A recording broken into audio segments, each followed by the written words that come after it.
जब समय मिले राम भजते रहो। सब तालों की कुंजी है भगवन नाम।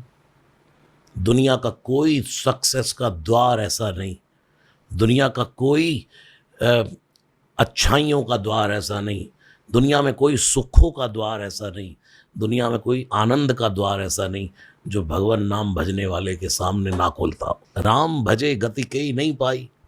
तुलसीदास जी की आंख से आंसू बहने लगे जब तुलसीदास जी काशी के घाट पर कथा करते, अयोध्या में कथा करते थे, और एक वैश्या गणिका उनकी कथा सुनने के लिए कभी कभी वहां से निकलती तो 2 मिनट खड़ी हो जाती थी। और तुलसीदास जी जब गाते थे ना, श्री राम चंद्र कृपालु भज मन हरण भव भय दारुणम। कोई वैश्या हो, गणिका हो, महाभोगी आदमी हो, दुनिया का कितना भी कुटिल क्रूर आदमी क्यों ना हो, राम नाम तो का बीज तो सबके भीतर पड़ा है, बस उसको उगाने की जरूरत है।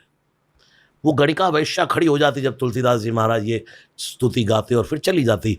और जब उसका अंत समय आया, कोई नहीं उसके पास, सबने आना बंद कर दिया। लोगों ने कहा तू अब मरने वाली है, बता तेरी कोई अंतिम इच्छा है।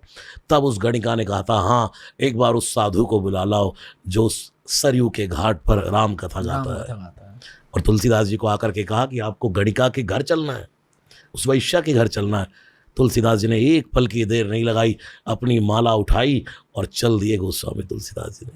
लोगों ने कहा भाई ब्राह्मण वैश्या के घर जाओगे? तुलसीदास जी ने कहा जब मेरी राम कथा, मेरा राम अहिल्या के द्वार जा सकता है तो राम कथा गाने वाला क्या गणिका के द्वार नहीं जा सकता? क्यों नहीं जा सकता? और जैसे ही पहुंचे तो वो बूढ़ी वैश्या,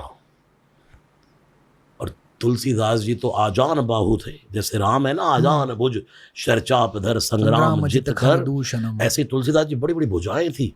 एक गौरा स्वरूप तुलसीदास जी का, और अद्भुत गंगा जल का पान करने वाले, अपनी झोली में एक नमक की डली रखने वाले, परम वैराग्यता की मूरत, और रहनी ऐसी कोई पहचान भी नहीं पाता था कि तुलसीदास है। एक बार नाभाजी ने यज्ञ किया, भंडारा किया, तुलसीदास जी को निमंत्रण दिया, पैदल चले अयोध्या से, और जब तक पहुंचे तो पंगत बैठ गई थी 108 की। लेकिन तुलसीदास जी ने देखा और जाते उस पंगत में बैठ गए। अब 109 हो गए, 108 की जगह खाने वाले कितने हो गए? 109 तुलसीदास जी के बैठते ही। तो नाभाजी इससे जाकर के बोला कि कोई आकर साधु बैठा है, और उसने पत्र तो था ही नहीं, 108 पत्ते पड़ चुके थे। तुलसीदास जी ने संतों की जूती उठाई और कहा लाओ इसमें परोस दो, लाओ इसमें परोस दो। देखने वाला कांप गया कि ये कौन आ गया भाई, ये कौन आ गया। जाकर के नाभादास जी से कहा महाराज कोई ऐसा साधु आया है जो संतों की पनैया उठाकर कहता है भाई इसमें प्रसादी डाल दो।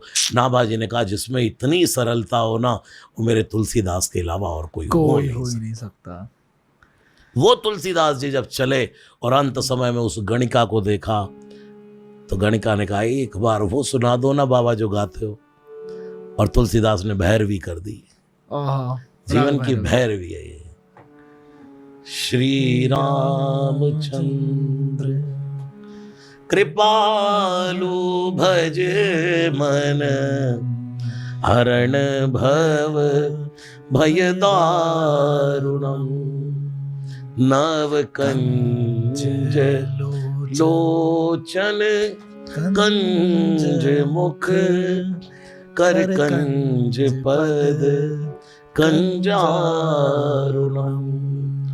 गाते गाते तुलसीदास जी की आंखें भर आई, और जैसे ही तुलसीदास जी ने गाया इति वदति तुलसीदास शंकर शेष मुनि मनरंजनम, और जैसे ही कहा मम हृदय कंज निवास कुरु कामादि खल दल गंजनम। इधर तुलसीदास जी के मुख से इति शब्द निकला और उधर गणिका की वैश्या की इति हो गई। अंत हो गया। अंत काल रघुवरपुर जाई, जहाँ जन्म हरि भक्त कहाई। इसलिए विश्व का सुप्रसिद्ध ग्रंथ श्री रामचरितमानस जब विराम किया, बताओ तो दुनिया में कौन ऐसा है जिसने राम भजा और गति ना पाई हो। एक तुलसीदास है जिसने अपनी जिंदगी में कह दिया कि मैंने विश्राम, राम गुण गाकर विश्राम पाया हो। इसलिए आज दुनिया का सबसे बड़ा ग्रंथ है रामचरितमानस।